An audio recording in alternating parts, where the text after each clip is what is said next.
The message wasn't meant for me. It flashed on her phone while we were sitting shoulder to shoulder, adjusting the last line of her dating profile. One sentence from her dad. It changed both our lives. Why don't you just take him out instead?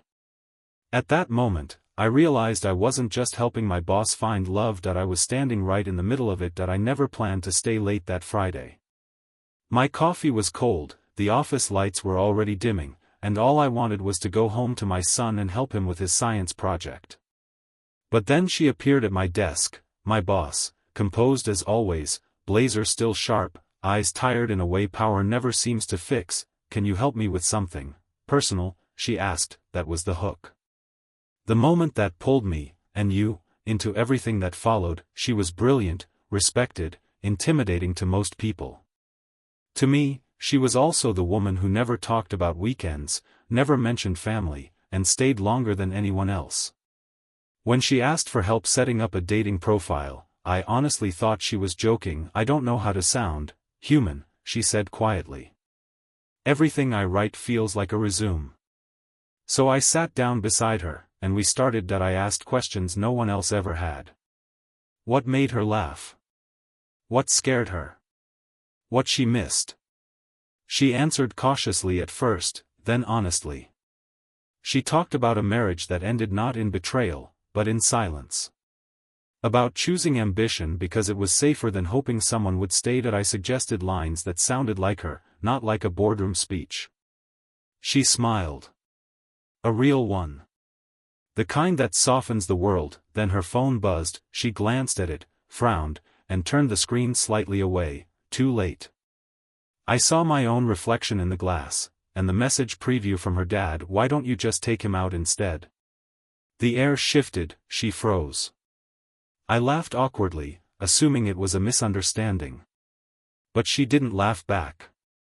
Her face went red, not with embarrassment, but with something dangerously close to fear. He thinks, she started, then stopped. I didn't push. I packed up my things and stood to leave.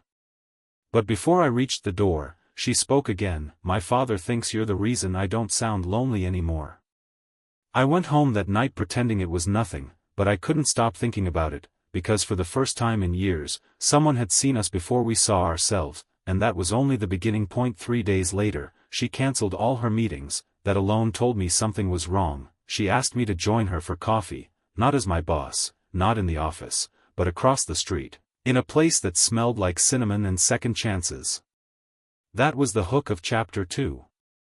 The moment you know nothing is going back to the way it was. She told me about her dad. How he'd watched her build walls instead of a life. How he'd noticed the way she talked about the guy from work who helped her smile again. The way she paused before saying my name. I told him it was ridiculous, she said. That you're my employee. A single dad. That it would never work. I nodded. Because I'd told myself the same things that I told her about my son. About losing my wife and learning how to pack lunches and grief into the same morning. About how I'd buried the part of me that wanted something more because responsibility felt safer than hope. We sat there, two people who had survived different storms and built the same shelter, loneliness disguised as strength. Then she asked the question I never expected. If I weren't your boss, would you take me out? The world went quiet, and in that silence, I realized something powerful. Love doesn't arrive when life is perfect. It arrives when two tired people finally stop pretending they don't want it. We didn't rush. We set boundaries. We were careful. We were honest. And for the first time, care didn't feel like fear, it felt like respect. Months later, her dating profile was gone. Not because love is simple, but because sometimes it's right in front of you, disguised as help. Late nights, and shared coffee. Her dad met me last. He shook my hand, looked at my son, and smiled. I told her, he said softly, the best stories don't start with searching. They start with noticing.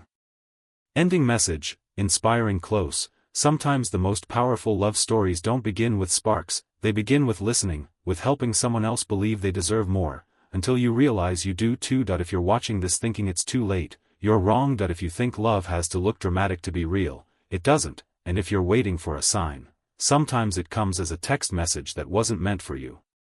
And it changes everything.